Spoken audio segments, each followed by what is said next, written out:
Okay, dear Venerable Brother, Dhammasis, friends. So we are going to start the second question and answer session of this Kalalgoda English medium retreat. So Chandrika is ready with the written questions. So we are going to start the session with written questions. Avasarai Bhante, we have 9 reports today. Right. Report number 1. Dear Venerable Bhante, during today's walking meditation, around 11 o'clock, my eyes met the dining hall. I noticed lust for food arising. I noticed the thought coming up, I would like to have some lunch. What time is it?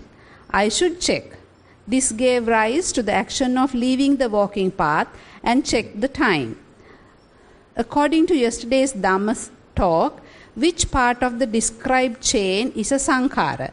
Or are there different sankharas in there? And at which point was ignorance? Thank you.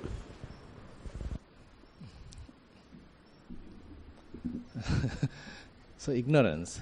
The thing is, if you are recognizing the desires as desires, and because you know that typical hunger is one of the human nature, so we need food to eat.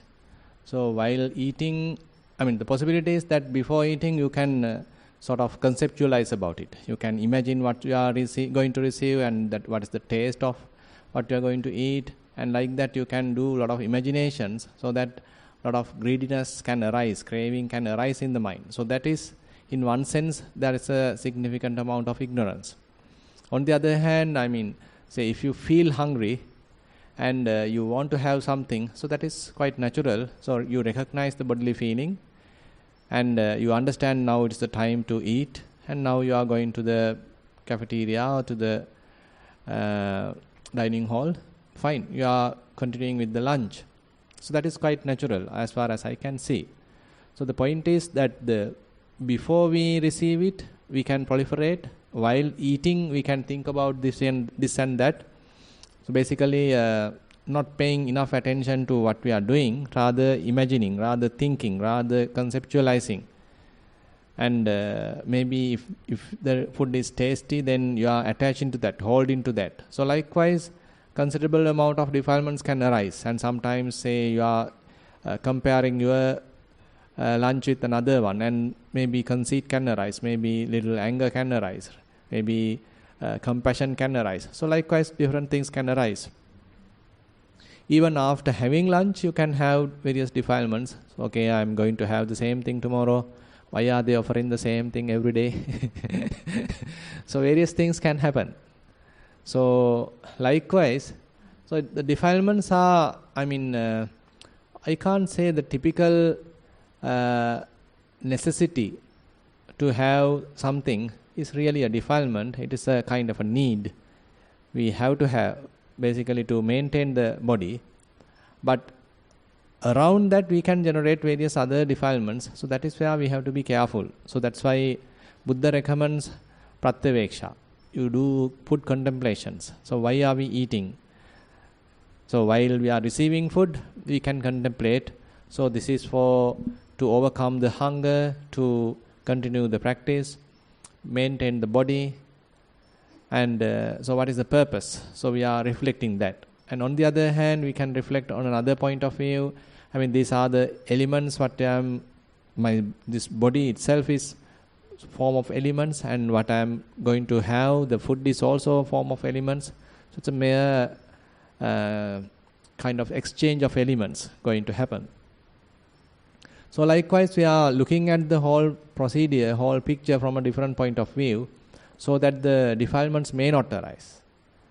So many possibilities are there for the defilements to arise, so we are wisely reflecting so that defilements are not going to arise.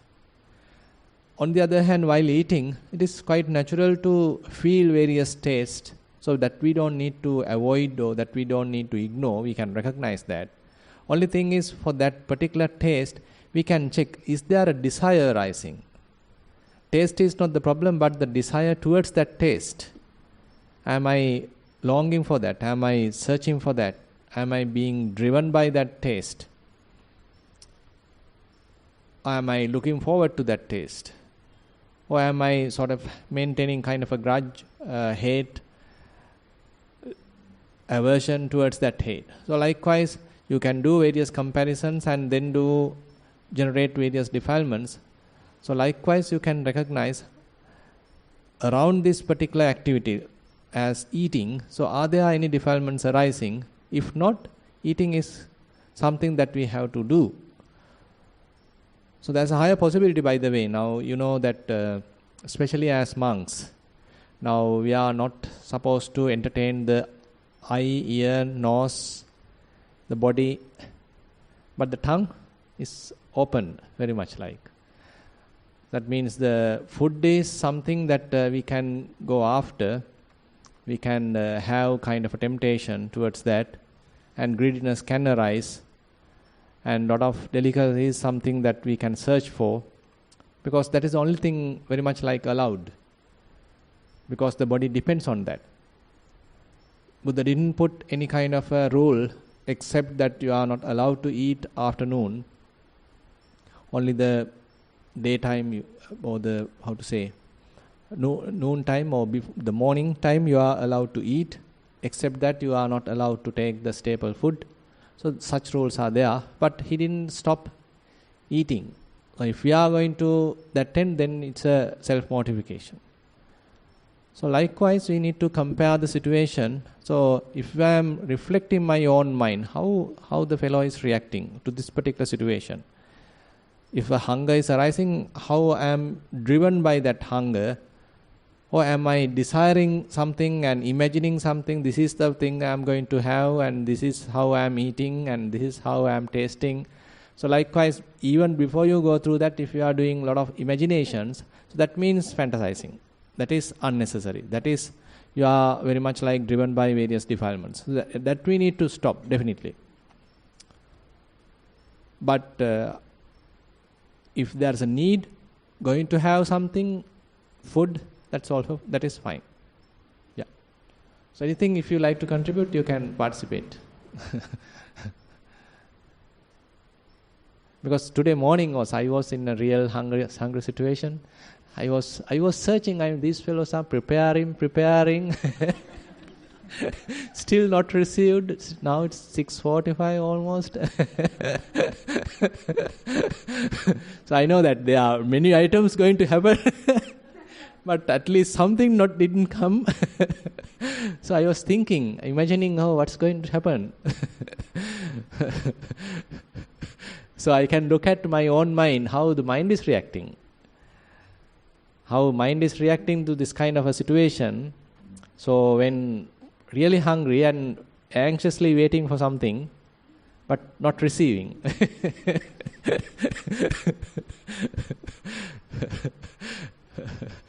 But anyway, I received everything. Thanks for the good breakfast. Yes, Tim. Yeah. Just for the definition of and where's the sankhara in there? Or which part would you name a sankhara? Yeah, the additional fabrication part is mostly the sankharas. The natural hunger, we can't say it's a sankhara. It is related to the body. It's very much like an involuntary activity. So naturally when hunger is arising. So it is not something I made.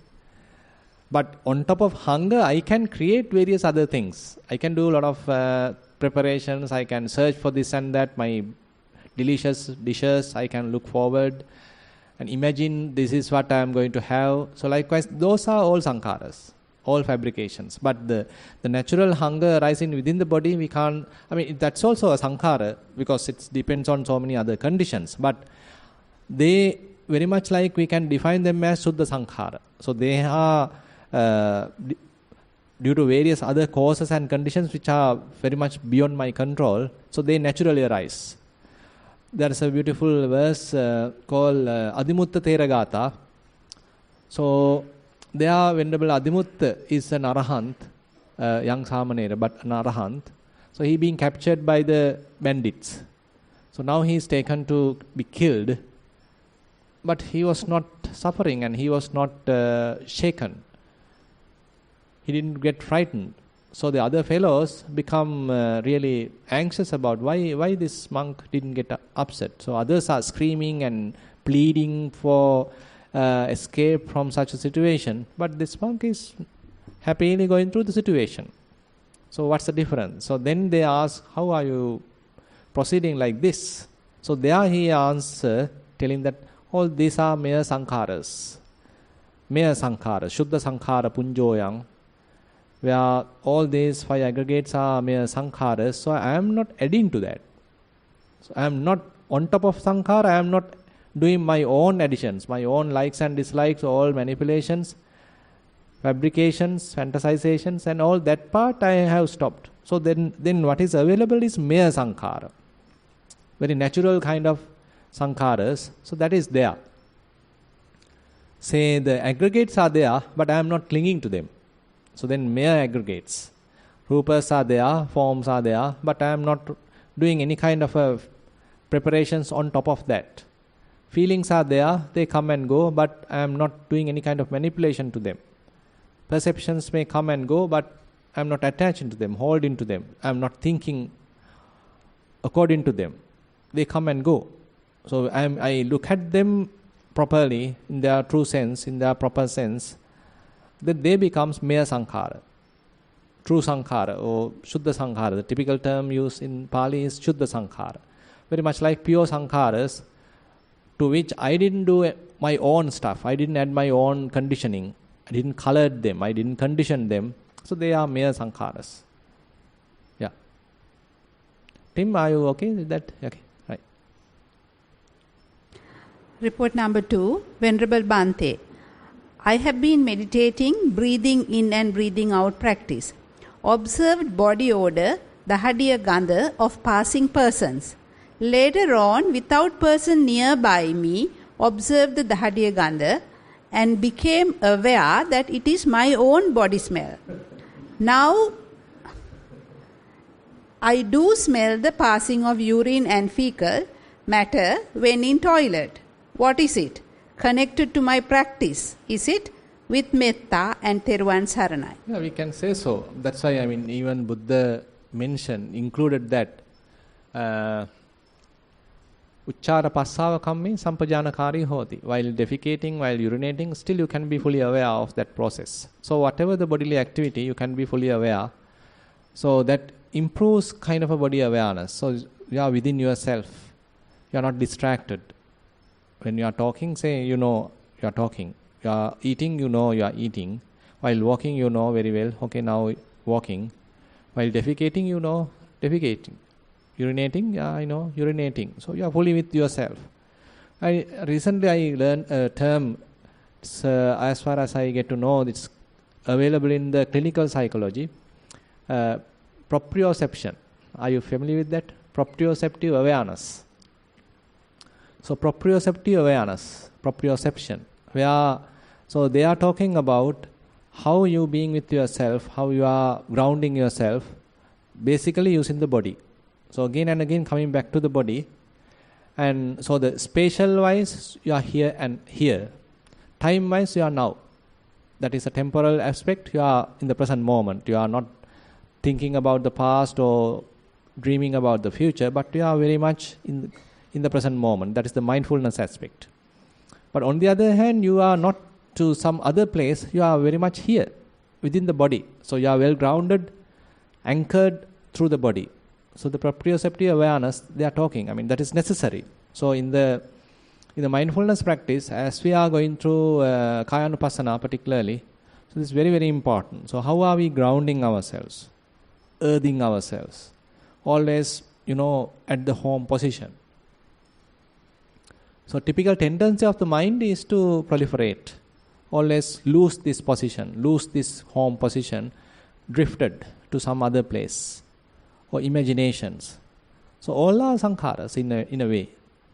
Now we are always coming back, homing ourselves, grounding ourselves, neutralizing the whole thing, stress released.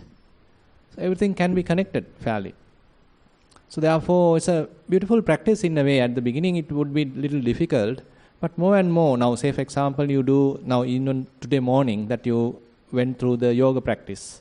So all these stretches, all these movements, if you are doing really mindfully, it will be very much ground yourself. You start a way of life where you are feeling everything. You know what is really going on. Each and every feeling you know, bodily movements you know, maybe pains, aches, you still know, fully aware. So that helps actually. There are very interesting advantages on being like that. So therefore the very basic, even the Iriyapata Pabbha. So typically we think Iriyapata Pabbha is something very primitive, very basic. You have to go to another section, say Anapanasati, or you need to go to elements meditation. But Iriyapata, so Iriyapata is where you are grounding yourself. So you come back to the home position, here and now. And that is very much the ground. On top of that, you do further, refinements, so that you recognize either rising and falling, you recognize breathing, but you establish yourself very much in the present moment using the body. That is very much like the grounding, very much like the foundation. So in the Theravada canon, Anapanasati was kept as the first thing. According to Venerable Analayo, in the Mahayana canon, I think the Chinese Agama book, they kept the Iriyapata as the first. He has done a very interesting comparison between the Majjhima Agama and the what we call the Majjhima Nikaya, Pali canon, and the Chinese Agama, that book. So there he found, so the Satipatthana Sutta are available in both, but the order is little bit different. In our Theravada canon, we put Anapanasati and then Iriyapata, but in the Chinese Agama, they put first Iriyapata and then Anapanasati. There's a kind of a meaning for that. So when you ground, when you come back to yourself, and then you can understand there are certain very refined bodily processes available. Now you can improve your mindfulness, sharpen your mindfulness. So therefore, there is no activity that we can say it is beyond, or it's not included. We can't include within the mindfulness area. So everything can be included.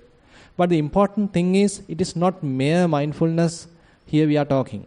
So we have to have that kind of a combination of many things. Interestingly, the mindfulness alone can be either what we call the Samma Sati and Miccha Sati. If you consider the mindfulness alone, you can be mindful even when you are killing, even when you are stealing, involved with any other activity, you can still be mindful. But when it comes to Kayanupassana, Vedananupassana, Chittanupassana, Dhammanupassana, that Satipatthana process, Buddha say, are totally wholesome. So it's a kind of a combination. It's not mere mindfulness we are talking in the Satipatthana level. So Atapi Sampajano Satima Vinaya Loke Abhijja Domanassam. So this is very much like the formula. Atapi. So you have to have a kind of an attitude to continue the practice diligently. Atapi. Sampajano, the knowing ability. Every time you know what's going on. That reflective ability. Not superficial, but knowing part. Sampajano, Satima, that is the mindfulness part. Not bewildered from past and the future, but you are in the present moment. Mindfulness part. Atapi Sampajano Satima Vinaya Loke Abhijja Domanassam. So freeing the mind from all different kinds of defilements. The major defilements Buddha highlight there, covetousness and the, ill will. Vinaya Loke Abhijja and Domanassa. Covetousness and despair. So that means your mind has to be fairly wholesome. So there Buddha defines all these 4 Satipatthanas are utterly wholesome. But if you take mere mindfulness, bare attention, it can be either wholesome or unwholesome. That's true. But if we consider the recipe of Satipatthana, it is completely wholesome. There's a very interesting sutta called Kusala Rasi Sutta in the Satipatthana Sangyukta. There Buddha mentioned these 4 Satipatthanas are utterly wholesome, mere wholesome. There is nothing impure there. So it's a kind of a recipe that Buddha made, combining mindfulness, combining virya, the effort, and then combining the knowing part, the sampajano, and the abandoning of the defilements. so that the whole procedure is very much wholesome. Report number 3. Swamin Vahansa. I was planning to do Chittanupassana during my retreat days to see how mind runs from object to another. I was having a proper watch on the stream of thoughts, one by one arising and passing like birds that come and rest on a tree branch and flies away. Most of the time, mind gets into that free relax mode and eventually stops and is still without effort, most likely a samadhi. I was on Sakman Samadhi and mind was still. There was a dog barking continuously, although it didn't disturb my tranquility. It was just sound waves arising and passing. Since I was deliberately training my mind through sati and yoniso manasikara, I wanted to see how it could have reacted otherwise. I allowed the mind to play. Then came the stream of, maybe he is alone, chained and abandoned, that's why he is howling. Indeed, there was a feeling of sorry because a thought arose linking the present situation to past, when I had a dog and memory started flooding. There I saw sankhara. Since the mind is not totally liberated from ignorance, and there I genuinely saw how an external world scenario or incident is being created through mind. Since I train my mind gradually, often I see that there are times I can be free of this fabrication with sati, yoniso manasikara. Sometimes thinking is optional. Mind is often happy on its own after peeling off the values given to external world and objects through raised wisdom. But it's a continuous and gradual practice. I should master more. Also, I don't keep any expectations. Just liberation entirely may be. Please, I'm sorry if I'm reading it incorrectly. Kina jati usita. Pahaya jati sansara. Good. Keep it up. So that's right. I mean, basically, we can't immediately become fully enlightened. So that Buddha denies. So basically, it's a kind of a gradual process. So many faults can happen or mistakes can happen. But slowly we are improving ourselves and developing ourselves. So naturally, then so much the confidence is arising with respect to our own practice. Previously, not like that. So we are many collapses, drawbacks, many mistakes. But as we continue, it becomes less mistakes and we become confident. Yeah, I can now somewhat manage the situation. Even I can handle a little difficult situation. I can be in a crowd without making much of a, mental agitation. The calmness of the mind can retain even amidst various distractions. So likewise, we ourselves become somewhat resilient to the situation. So this is necessary to know. It is not that we are expecting the meditators to be always, covered and hiding from everyone and very much like continue a very selfish, deprived kind of practice. So we need to see how the practice has, to what extent it has internalized. So the Satipatthana practice, as someone yesterday asked, internal and external, ajjata and bahidda. That is another area. When we learn about ourselves, so that is internalizing, internal, and then we are recognizing the others, so that is the external. So very much like we are putting situation to the both sides, not mere internal. We are using our own direct experience to develop the insights, and then we have to test them, or we can say reinforce them, improve them, sharpen them, even by applying to the external situations. Am I able to handle this external situation right now? Am I not yet capable of doing that, handling that? So we need to put it carefully and see whether the mind could handle it. So therefore, the practice is in a way at the beginning very much like internal and somewhat protected, safe environment without much distractions, very much like a training camp. But later you have to go to the war. Training camp is not the war. So that's a training. So there the soldier has to go to the war. There he get the real experience, real battle. So that is how we have to develop ourselves. So slowly, I mean, while being here, you might not get many defilements. So while at road, while at your office, while you are dealing with very family matters. So that is the real battlefield. All this, what we are developing here, has to be applicable there. Not easy. So that's why, I mean, these things have to be available with us. So these things have to be very practical. It is not something that we create a very artificial environment and then trying to be fully enlightened immediately. I don't think that would happen. So rather, we do as much as possible sharpening of the faculties, then we go to the battle and see so how the fellow would behave. Is it possible to carefully handle everything?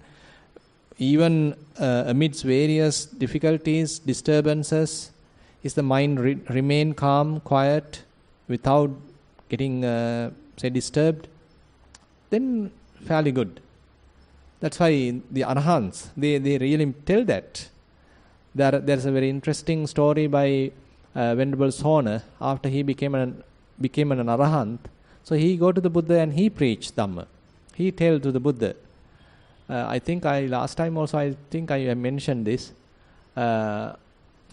Samma vimutta cittassa bhikkhuno busacepi chakku viññaya rupa chakku sāpātaṃ āgacchanti amissi katamevassa cittaṃ hoti titaṃ vipamuttaṃ vayaṃ cassānu passati.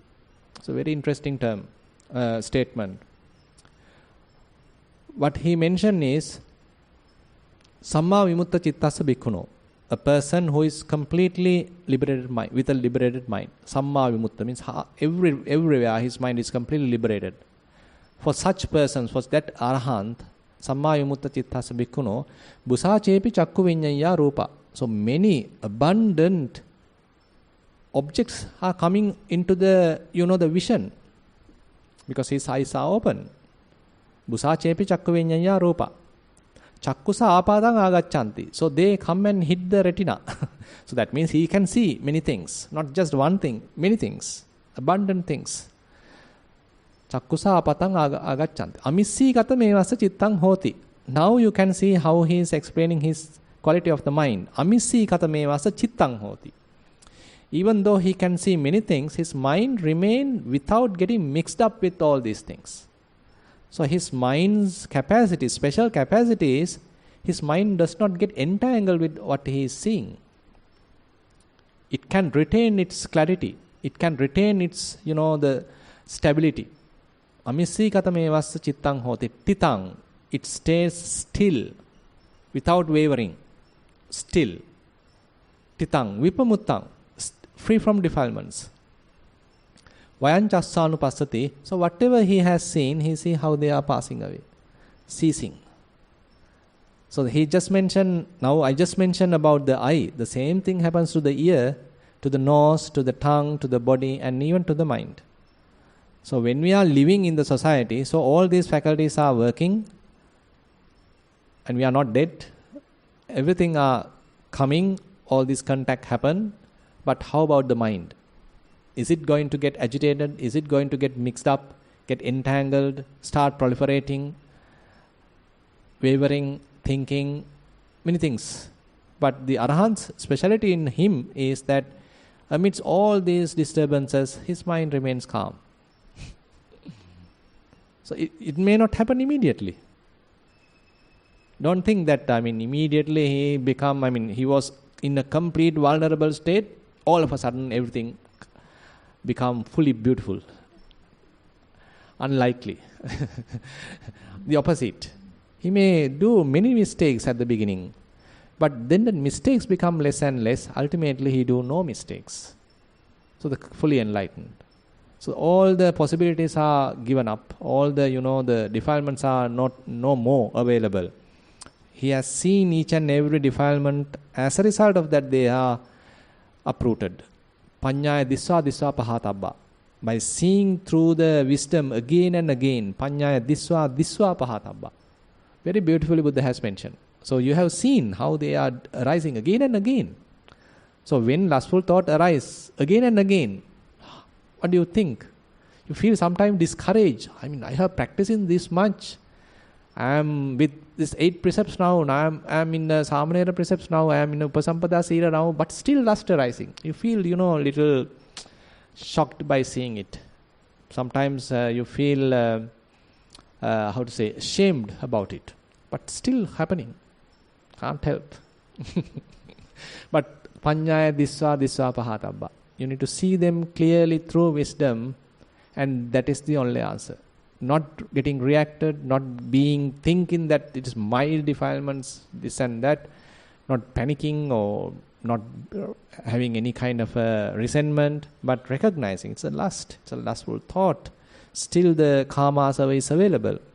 The fetters are available. So you become well grounded. You understand, okay, this is the situation.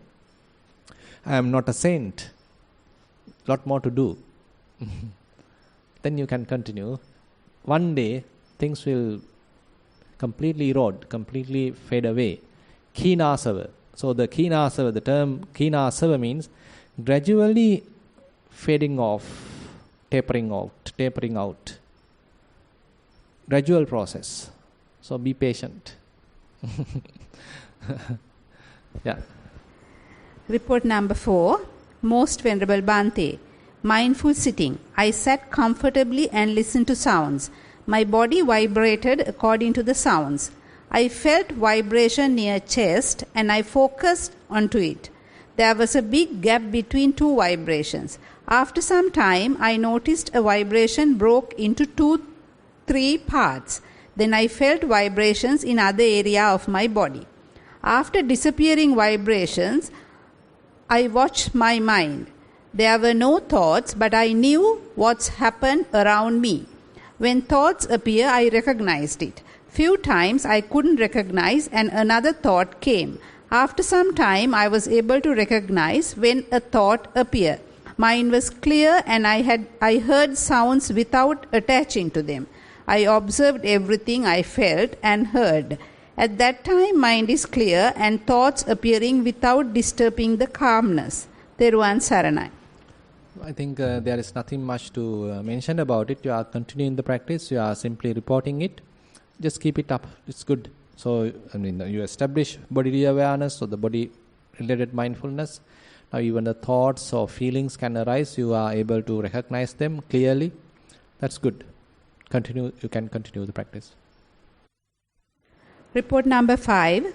Dear Bhante, sitting session. After listening to the Kamatahan given to a yogi yesterday, I thought I must watch the mind the moment I settle myself in the sitting posture. I have been a practicing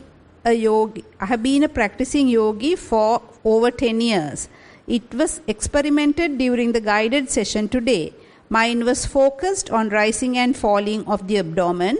Immediately I looked at the mind. As usual, there were no much thoughts, but I was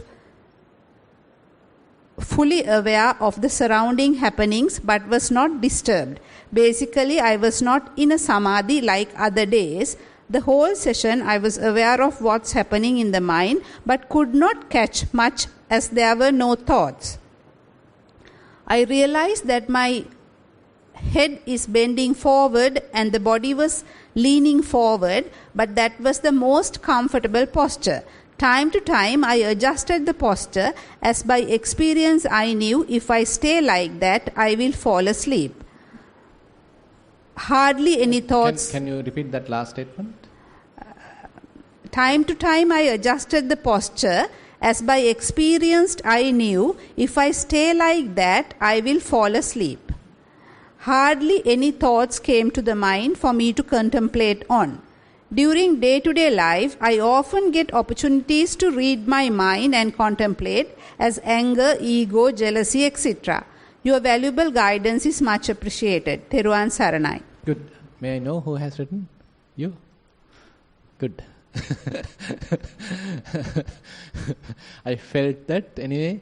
Good. Basically, so that's what we need to do. So again and again, the different things happen, but you are grounded. You can recognize them and let them go. Nothing.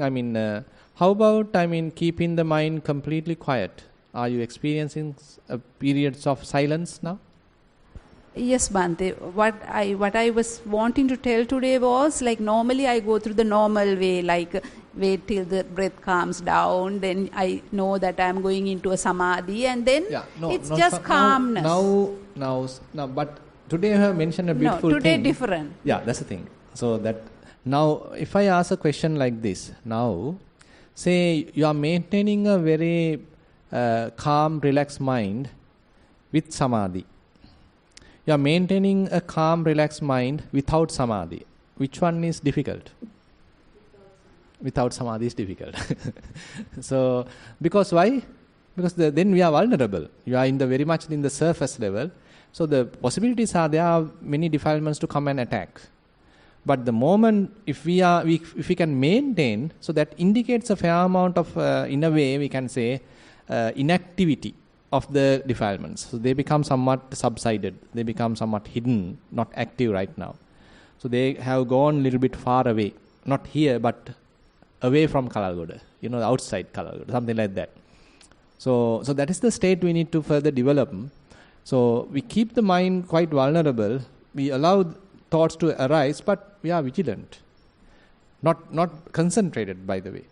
So the concentration-based protection or safety, and without concentration, maintaining a mind quite safe, is a different scenario. The interesting thing is, when we are not using much higher concentration, so the possibility of defilements is very high. So then, but still, since we are very awake, we can immediately recognize them. We can immediately position them and let it go. So then the practice would be more, very active.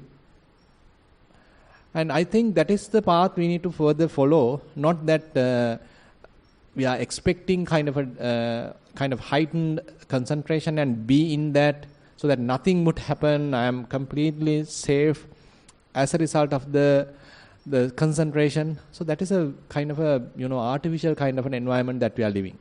So that's why in certain suttas Buddha highlight. So you gain kind of a maybe a kind of a tranquility or purity of the mind by resisting all these conditions. At another level, Buddha say, you come to a kind of a purity of the mind without resisting all these things. By resisting all these, controlling all these external conditions, still you can maintain a pure mind. And there's another level, you are being in this pure mind without much of a struggle. You don't need to do much of a suppression and all these things. So which one is more advanced? The second one. So likewise, we need to grow like that. So at the beginning, we need certain amount of concentration, but then we have to loosen that. We have to let it break. Then we know, okay, these are the defilements arising. This is how the mind is working. So what are still the operative kinds of temptations in the mind? What are the patterns available in the mind? What are the drawbacks available in the mind? So we are recognizing all these things, a kind of our own understanding. So more and more we learn about ourselves. So that is how the avidya, ignorance, being further and further reduced. So we understand where we go wrong, where I do mistakes. So that next time I reduce mistakes, I am quite vigilant, but in a surface level. So that is the path we need to further, the enhance, so that ultimately mind still remain tranquil without deeper concentration. So now if I give you an example, now suppose you are given a little amount of water. It has certain amount of impurities. But right now it was kept for some time so that they are sedimented. Now if you shake it, what happened? Again everything get mixed up, so you can't see the transparency, right? Everything become opaque and everything turbulent. Suppose you are given a pure water. water bottle, pure water. How if you shake it? Nothing happens. Same thing. Same thing to our mind. So that's why that previous statement by Venerable Sona, the Arahant Sona, he is telling. So his mind is unshakable. Amidst all the difficulties, amidst all the disturbances, he see many things. He hear many things. He taste, smell, go through various tangibles. Even thoughts can happen. Many things are there. But mind remains calm, quiet, tranquil, pure. So that is the area that we need to move forward. So I think there's a very interesting statement by his name is called Ajahn Buddhadasa, one prominent monk, eminent monk in the Thailand. Now he is not available now, he passed away. So he really recommend or highlights this kind of a shallow concentration, less concentration. But it is not immediately, by the way. Don't misunderstand that we should not have any kind of concentration. We need to develop concentration to some extent to come to this level. And after that only we can do the proper investigation, and so the insights are possible. So certain amount of concentration is a must. But later, when you are recognizing a mind which is free from any defilements, free from any attachment, free from any grasping, so there, to some extent, you need to maintain that for some time. There also you recognize certain amount of concentration. After you recognize that, now it's a kind of letting it go. Even let it break. So that you come more and more to the surface level, giving up the concentration. And you become very much aware of everything, but undefiled. Something like that. So this is the path we need to continue. Yeah. Report number 6, Theruvan Saranai, Venerable Bhante. Sitting practice. Few minutes after the start, feels vibration inside the eyes. Sometimes bright light, within brackets like a flashlight, appears suddenly and vanished. It is disturbing to the concentration. However, when session continues, it disappears gradually, but feels heaviness of the eyes throughout the session.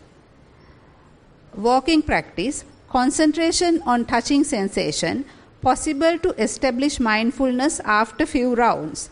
Feel pressure on the foot, and it is clear that pressure is not even on each place of the foot. It can also feel pressure transfer from one location to another while walking. Walking speed automatically reduced during the session, and sometimes want to stop walking, but possible to continue about 1 hour. Expecting your kind advice. May I know who has written it? Yeah. If you can come a little closer, then we can discuss a little. So this appearance of bright light is typical indication that the concentration is developing. But point is, without paying much attention to that light, you can pay more, still further attention to breathing. Recognizing subtle aspects of breathing, so that apart from concentration, you are developing the knowing part, the what you call as the investigation part, the wisdom part. So is that what you are doing? Actually, that light is spontaneous. Right. Just come and vanish very spontaneously. Right. Later, it can even come and remain for some time. So because the concentration become available to you. Now it's very much like up and down. So when it is available, it comes, and when it drops, again it disappears. But later it will be available for you for a long time. So that's not a big deal, by the way.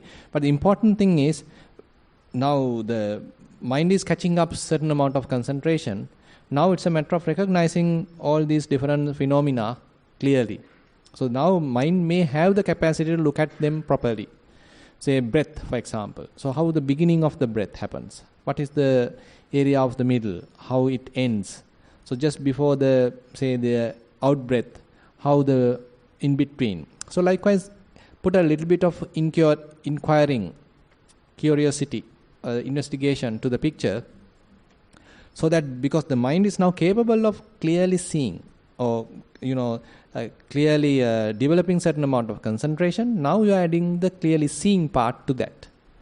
purposely we need to do at the beginning. Later, that also become available to you. So the mind knows, okay, what to do. Whenever a phenomena arises, now he can clearly seeing it. Because it is properly concentrated, focused your attention to that. So the same thing you need to do. Even while walking, you need to do the same thing. You can do 1 hour without problem, right? Okay. So you have mentioned something in the walking regarding the walking also. That is, I can recognize the pressure on feet. It's not evenly distributed. It's like one place has more pressure than another places, and also the pressure is transferring from another place to another when I am walking. Right. So the thing is, not only pressure, there may be many other things. Now you can try to see them as well. Maybe hardness, maybe softness, maybe movements, maybe vibrations. So likewise, many things are there. Now seems like you are using pressure as the most important characteristics, so that to establish mindfulness. Using that, once you establish mindfulness, don't limit yourself to that. Now try to see the many other characteristics available. So they are there, but we were not noticing them. Now you are initiating that part as well. So what else is available there? Something like that. So do more and more inquiring part, investigating part. Same thing you need to do in the sitting as well as in the walking. Report number 7, Venerable Bhante. Today during lunchtime, I waited in the queue eagerly to save my food because I was feeling very hungry. Everybody today are talking about food, no?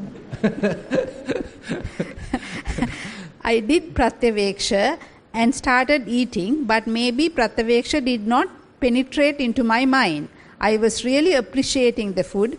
Oh, it's deliciously cooked. Must be a good cook. And I was closer to the end of eating. Suddenly my sati appeared, and I was mentally imagining what happens to this food as soon as it gets mixed up with saliva, and how unpurified stages it reaches afterwards. And since recently I had done Detis Kunapa Pilikul Bhavana, all inner organs that is being nourished by this food flashed in my mind. I felt so disgusted. I wanted to run from Dhanasalawa.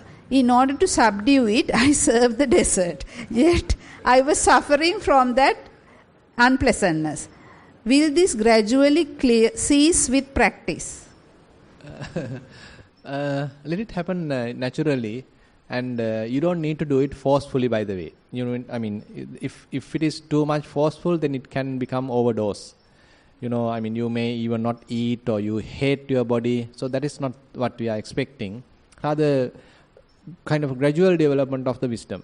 So it is true that we have all these impurities, 32 parts, and also everything is loathsome, but we need to continue. What to do? So we have to bear it. And we are using it for some good purpose. That's why again and again in the Satipatthana Buddha highlights Atti kayoti va panassa sati paccupatthita hoti yavadeva jnana mattaya patissati mattaya. So now you recognize, okay, this is the mere body. This body is like this. So it's a kind of an understanding. It's not that my body is the best body. Everybody is a human body. Just the human body. And it's just the same thing. So you keep it in the true position, proper position, correct position. You see it properly. So atti kayoti va panassa. So there is body.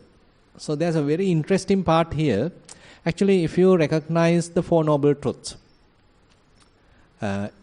what's that? Ayan dukkhang arya satchang. What it says? Ayan dukkhang arya satchang. So there is suffering. It's not that I am suffering. So what's the difference? I am suffering. There is suffering. So what's the difference? No difference?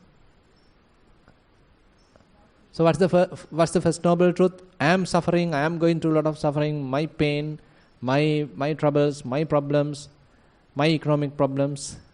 Is this the first noble truth? So Buddha says, I am, or rather, Ayang dukkha ariya satcham. So there is suffering. So through the satipatthana practice, so we are practicing all those four noble truths, keeping them in the proper place. So you recognize this is the body, there is body. So these are the bodily activities. So you are putting them in the proper perspective, proper position. It is not that I am suffering, this body belongs to me, this is my body. Rather, there is body. So putting it in the proper perspective, that's a very, very essential. To the practice, so we are coming to this stage. So whatever there, so you are putting it in the proper place. Oh, there is feeling, there is breath, there is body. This body is loathsome. This body is 32 parts. Then who are you? This is body. Where are you? Don't know, we'll see. We need to search where I am. Don't think too much, then it will be a proliferation.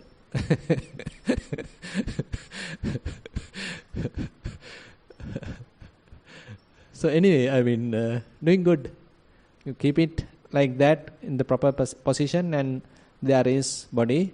So you are using the body for the betterment or for the understanding. Attikayotiva panassa sati pachupattita hoti. Now he established mindfulness, knowing, there is a body. And for what now he is using that? Yavadeva jnana mattaya patissati mattaya. Now he is using that for further development of mindfulness, for the development of the wisdom. That's the purpose. So you can see, I mean, where Buddha started and where we are later, paving the way. So now one is using this very loathsome, ugly and all that impure body for further development of mindfulness, further development of wisdom. Very interesting. So don't hate the body. Have enough food. It's necessary to continue the path. Suppose that today we all die. With defilements, no? No, I mean we are still with defilements. Still we haven't come across the asavakkaya. Asavas are still available. So we need some time. So it is not immediate. So we need to continue the path for some time till all the defilements are seen and then slowly uprooted. Don't know to what extent we can do within this lifetime. It depends. Yeah. Report number 8. Is it possible to occur mental fabrications, sankhara, directly by feelings without perception? Please explain. So that's a beautiful statement made in the Madhupindika Sutta. Actually, the Buddha has given a statement. Buddha didn't give an explanation. Later, monks approach Venerable Mahakaccana. So Venerable Mahakaccana is the one has given a complete exposition. So there he say, Chakkunja paticca rupecha uppajjati chakku viññāna. So when eye and form arise, available, chakku viññāna happens. That means the knowing part happens, cognition part happens, eye consciousness happens. Tinnan sangati passo.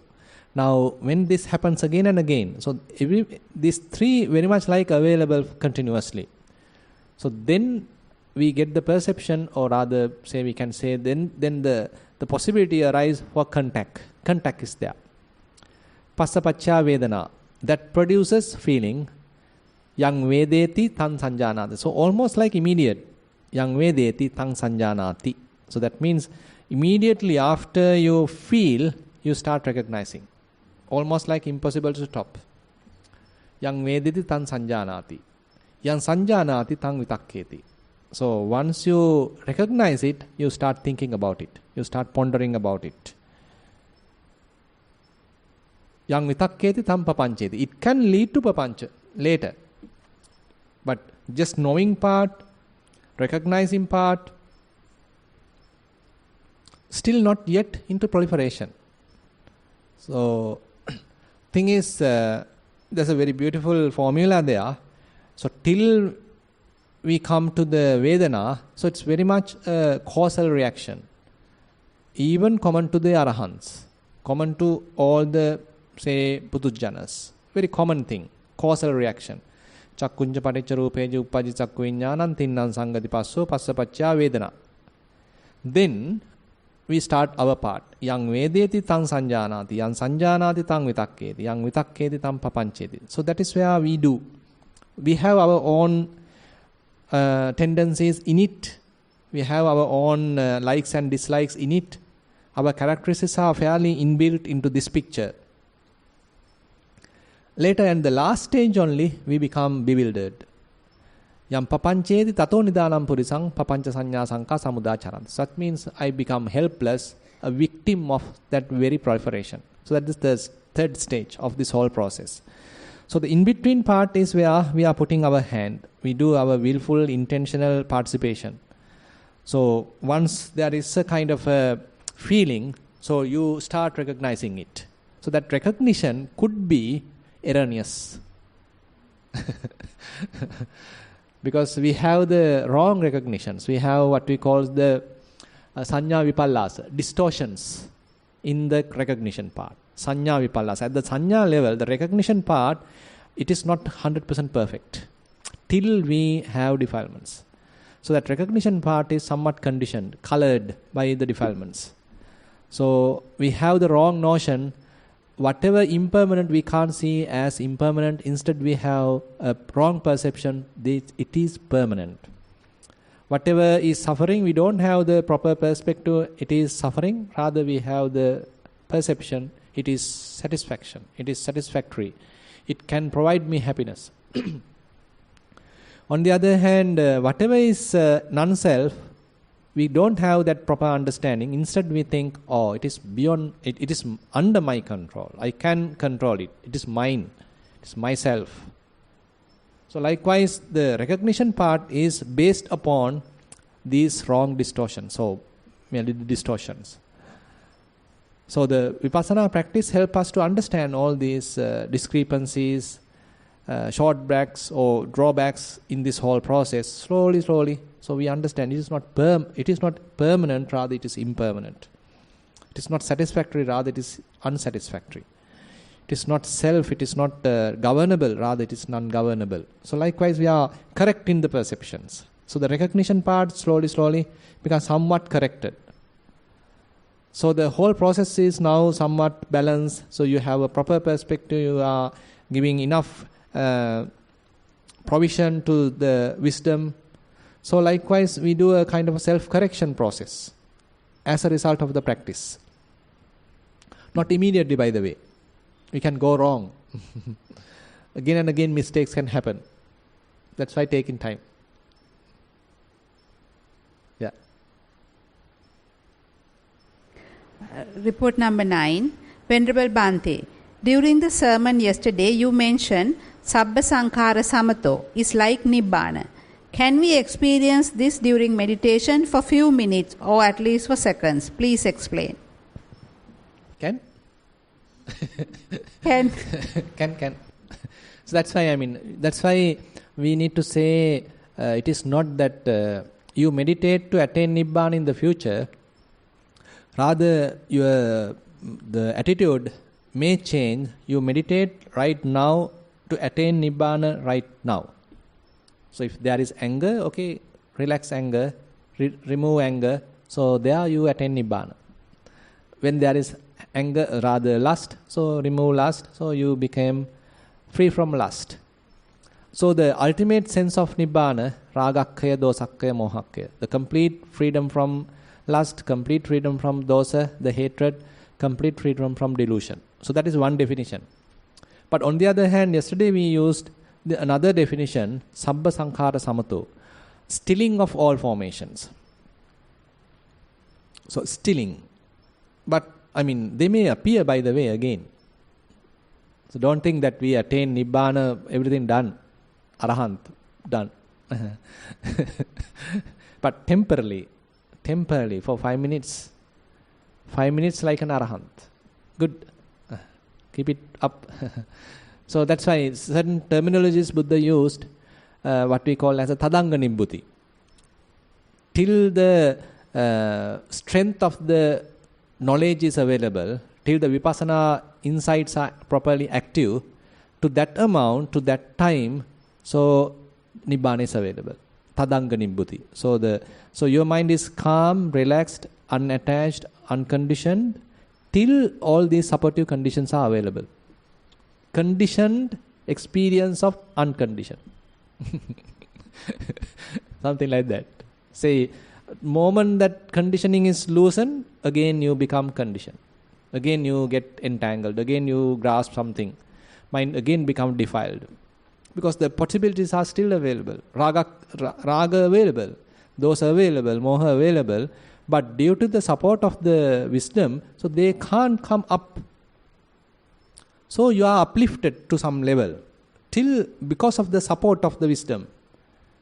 But the moment that you lose this support, again collapse. Again get entangled. Again thinking. Again proliferation. Again lust. Again anger. Again delusion. Now again you have to do this. Be patient. Kanti paramanta potitikka. That's why. So, many ways Buddha explained. Now, if you refer the sutta, Indriya Bhavana Sutta, same thing. Say you understand, okay, as a result of seeing, mind got entangled. Again, mind is talking. Mind is entangled, conditioned, colored. So Buddha say, you are there. You are in that sadanga nibbhuti. You are in that equanimous, relaxed state. Return there. Don't be here. So return here. You saw something else. Oh, you feel depressed. You collapse. So Buddha advised, don't be there. Come back. Come back. Come back to the middle. Etan santang, etam panitang, yadidang. Not sabba sankhara samato, by the way. There he mentioned etan santang, yadidang upekha. Equanimity. So very much like we are trying to maintain that temporary liberation, temporary freedom as much as possible. So once you recognize it, not immediately, it has to be available to someone. So when you are practicing satipatthana, any kind of satipatthana, whatever you practice, this should be available. 21 times I think mentioned in the Satipatthana Sutta, 21 places Buddha mentioned the same procedure. Say in Kayanupassana, Atti kayo tiva panassa sativacchupattita hoti yavadeva jnana mattaya patissati mattaya anissito cha vihirati nachikinchi loke upaditi. So that is the result. So you are uplifted to that level as a result of Satipatthana practice. So Satipatthana practice is the boosting part. You are gathering momentum, developing wisdom. As a result of that, you are uplifted to where? Non-attachment, not grasping, not associating anything. So now you are here. So then it's a matter of maintaining that. Even though we come here, difficult to maintain. So you need a path. That is the Noble Eightfold Path. So there are 3 stages, very beautifully mentioned in the Satipatthana Vibhanga Sutta, the 3 stages in simple terms. So first stage is establishment of mindfulness, Satipatthana. Second stage is the development of wisdom, Vipassana, Satipatthana Bhavana. Third stage is the development of the complete path so that you are able to maintain this liberated state, maintain this temporary nibbana, maintain this unattached, unassociated, undefiled, pure state of mind. So you need a full-fledged path for that. What that Buddha mentioned as Satipatthana Bhavana Gaminincha Patipada. That is nothing but the Noble Eightfold Path. So you need a path, a kind of systematic approach to do this. It may be you do a kind of an ad hoc kind of training. Due to some reason, assume that you get temporarily liberated. A little bit of freedom you experience, but you can't maintain. You need a kind of a systematic approach now. So you need to recognize, okay, something has happened. I did a kind of a practice, something has happened. Next time also you do. Again it's happening. So again and again it is the same result you receive, recognize. Now you need to see, so how to maintain this? It's a good state. Buddha has mentioned about it. So how to familiarize here? How to establish here? Non-grasping, non-attachment, not associating anything, free. How to make it abundant? How to make it available for me so that I can experience it. So there you need the full-fledged path, Noble Eightfold Path. So likewise the Satipatthana, the whole Satipatthana, so Buddha explained in 3 stages. First of all, we need to establish mindfulness, Satipatthana. Second, the Satipatthana Bhavana, that's the development of the insights, the Vipassana. The third stage is to familiarize in that result very much. So you have achieved kind of a result by going through the insights. So now you need to establish, familiarize, abide by that very freedom. For that you need the full-fledged path, that is the Noble Eightfold Path. So the arriving of the Noble Eightfold Path, what's the term used? One becomes Sotapanna. Proper arriving of the Noble Eightfold Path, he understands, there is a path I need. I need to do this. He understands the meaning of that, the necessity of that, the benefit of that, by his own practice. The arrival of himself to the path. Sota apanna. The srota means that the what you call the flood or stream. He is arriving to the stream. What is the stream? Noble Eightfold Path. So that is well defined in one sutta in the Sotapanna Sangyutta. So someone is asking, Sotapanno Sotapanno auso vucchati? Kiccavutanu auso Sotapannoti vucchati? Ask from the Venerable Sariputta. Bhante, this Sotapanna is said. To whom this Sotapanna really said? Then Venerable Sariputta is answering, the Sotapanna is the one who arrived the path. What is the path? The Noble Eightfold Path. So we need to properly see these things, because otherwise sometimes people give completely wrong, stupid interpretations to these things. So they sometimes say it's coming to the Sota, to the ear. So the Sota apanna. Utter nonsense. So these are very clearly mentioned in the Sotapanna Sangyutta. So what is really a Sotapanna? So likewise, so the Satipatthana practice. So when one properly arrives at third stage, so he practice fair amount of time, receive or recognize the result. Now he recognize the value of the path, the necessity of the path, the benefit of the path. Now he start practicing Noble Eightfold Path. Now he is the proper trainee. Till that we are, practicing this and that, and we still don't have the proper objective, proper direction. Practicing this, practicing that, because we are not sure about it. Isn't it? Is the path correct? Or is it doubtful? How about the other path? So not yet a direct path. So what's your name of the book? Satipatthana, the direct path. So that's the term. Ekayana Magga, the direct path. Taking you to the direct path. Directly taking you to the Noble Eightfold Path. Ekayana Magga. So everything is well connected. Yeah. Good. So that's all we have received. Some interesting questions today. Yeah, please, you can. Yeah.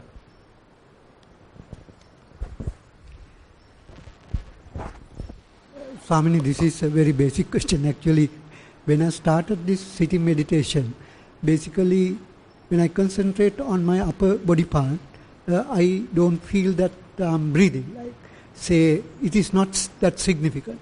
But as soon as I switch my attention to breathing, I feel like it is happening forcefully, so that it blocks me observing my breathing. What is the solution? No, that is very common question, common problem, because the moment that we start observing it, we do unnecessary participation into the situation. So we don't know how to naturally let it breathe, so keep it happen naturally. So you become an outsider, just a simple witness of this bodily process. You need to do more mistakes. Then only you understand, okay, no need to this kind of a mistake. So you don't do that, adding more energy you are not doing. Later you are doing another mistake. So likewise, through mistakes only we can learn. Because that's why the kind of an experiential knowledge is necessary. So I can simply tell you, let the breathing happen naturally. You can simply watch it like an outsider. I can simply tell you. But through experience, through mistakes, you need to learn how to do it. Now say you allow the body to walk. So as much as possible, let the body walk naturally. Not that you are walking very slowly. Not that you are walking in a beautiful rhythm. Not that you are walking too fast. But natural walking. That cerebris walking. Natural cerebris. Yeah, with walking meditation that happens. Same thing. Yeah. So similarly, so you do the natural breathing to the body. So let the body breathe naturally. So you like an outsider, you watch it. So one possibility is, say you do a little bit of body scan. You do a little bit of body scan so that you are not unnecessarily enthusiastic of watching the breathing. Because sometimes we are too much enthusiastic of watching the breath. So then we mess up the whole thing. So we do a little bit of other thing like body scanning or buddhanussati, maybe metta. So while doing metta, now you slowly look at the breath also. Now it may happen properly, because if you're doing some willful, intentional looking at it, very difficult. But while doing metta, you forget about metta and you know how this fellow is breathing. It's happening very good. In breath is there, out breath is there, in breath is there, out breath is there. Now no need metta, you are practicing anapanasati. We have to be a little tactful at the beginning, because we do a lot of mistakes at the beginning.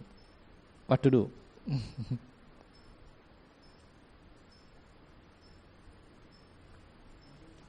Yeah, that's another one.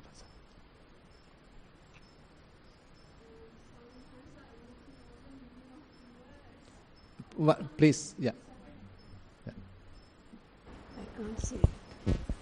Abhisankara and Sankara. Sankara I can understand. Abhisankara, so what is it? Yeah, more fabrication. Sankatang abhisankaronti. So the sankata means that it's already conditioned. So whatever already conditioned, you do some additional conditioning. Abhisankaronti. Additional conditioning. So special conditioning that you are doing. Now say, if I say this one, is this a conditioned phenomena or unconditioned phenomena? This it's a conditioned phenomena. So conditioned color is there, the names are there, some batteries are there. It's a fabricated thing. But when I receive this, I am adding something more to that. My own conditioning now I am applying to this, whatever is already conditioned. So that is what I do. That conditioning is called abhisankhara. So prapanchakarana, what is the No. As a result of this, all the conditioning, it can lead to papancha. It can lead to obsessive thinking. So that means we are making stories like with a small incident or something like that. Small incident, we can ultimately make a huge incident. Okay. Yeah, yes. No, these two words come from most of the Dhammadesana, and I could properly get the meaning. Right, Thank you so good, much, good. Swami. එක විදිහට තියාගන්නයි තියෙන්නේ. එක හත කරන්නේ නැතුව. Yeah.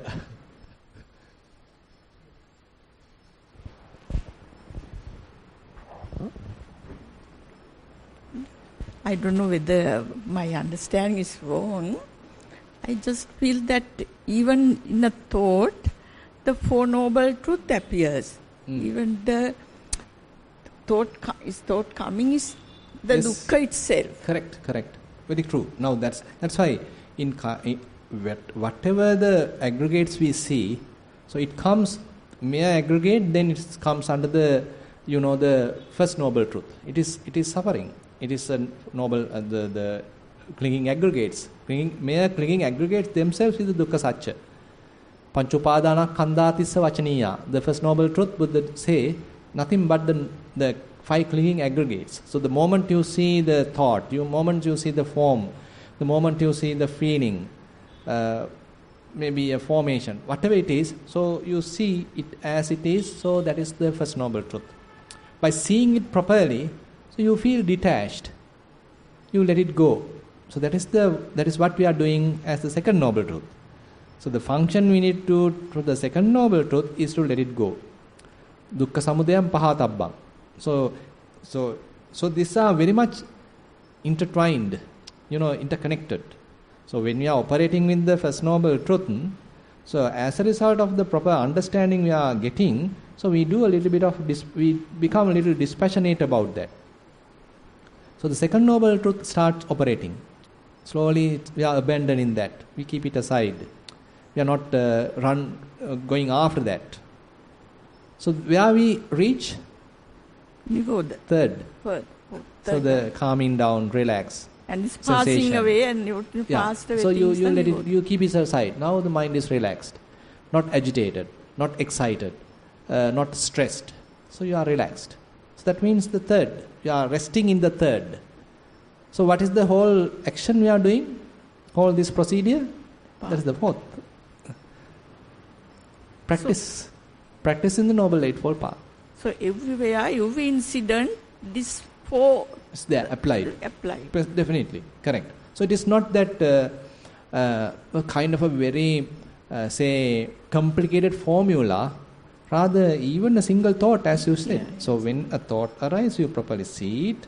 You see its nature, the proper, the characteristics that is impermanent or that's the suffering part. You see it properly. As a result of that, you become dispassionate about it. As a result of that, it is leaving aside. You are keeping it aside. You let it go, relinquish. Now you rest. Rest in the peace. Resting in the tranquility. Now you, in that moment, temporarily, you are in the cessation. So it's now when we are practicing it again and again, so it becomes very much like it won't take long time. So you thought arise, you see it, natural passing away happens, so you are resting back in the present moment, in that unentangled, unattached state of mind. So likewise, the practice become more and more available. You are correct. Okay, so we have spent about anything more? Yes, Swaminatha, I have one question. Now, when you say Sabba Sankhara Samato, and that Sankhara and that Shuddha Sankhara, is that a part of it? Yeah, the Shuddha Sankhara, I think we don't need to do anything. They are no. I mean, so the Sankhara Samatha, so different meanings that we can derive. So one thing is assume that one Arahant. So this is my understanding. I am not an Arahant. So my understanding, my assumption is that so when an Arahant is in the full-fledged Arahanthood, say the Arahatta Phala Samadhi, maybe the complete calming down of the formations are there. Say Sabba Sankhara Samatha, the no formations at all. Complete cessation is there. But on the other hand, the natural living, when he is in the dealing day-to-day activities, still his mind can't be defiled, isn't it? So, there the mundane kind of Sabba Sankhara Samatha would be another way, where he is very much close together with the conventional things but not attached. The simile given is that what you call in the lotus leaf, even though the water is available, it is not penetrating, it is not getting mixed up. So you can still maintain that kind of a ability, but yet detached. So that is the fully, even though the sankharas are there, but you are quite detached. It is not that you stop sankharas. So I think in the only when one is in that sanya vedita nirodha, so you completely stop the sankharas. You come to a utter cessation. Not even the feeling arise, not even the perception arise. Even that is being stopped, completely stopped. So till that, certain amount of sankharas are continuously happening. Breathing happens continuously. Vitakka vichara sometimes might happen. Still Vedana Sanya always present. So the moment that you are able to overcome Vedana and Sanya, so that is the Sanya Vedita Nirodha. That's a a heightened level. But the person, the Arahant, is not always in the heightened that Sanya Vedita Nirodha. No? So it may be, he may be living in the typical daily activities. On that time, Sanya and Vedana are there, but quite detached. He is not doing further additions to that, fabrications to that, proliferation on top of that. So they come and go. They do their own part and they disappear. But his mind is remain quiet, calm, relaxed, silent. So that's my understanding. Let's become an Arahant and see.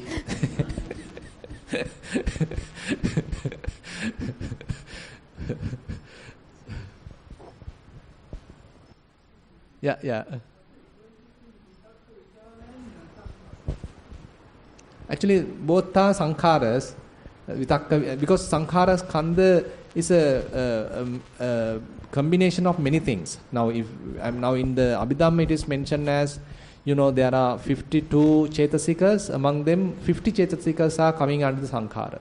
Apart from Vedana and Sanya, everything else comes under sankhara. So Vitakka Vichara, two are sankharas. The difference between those two, Vitakka is where you are applying your mind to the object, and after applying you do a little bit of reflection, you do a little bit of investigation. So that is the Vichara. Applying the mind, Vitakka, little bit of observing that is the Vichara. Applying, observing, Vitakka and Vichara. Got it? Okay, then we will stop here. So we are going to have the Dhamma sermon around 4 p.m. Thank you very much for active participation.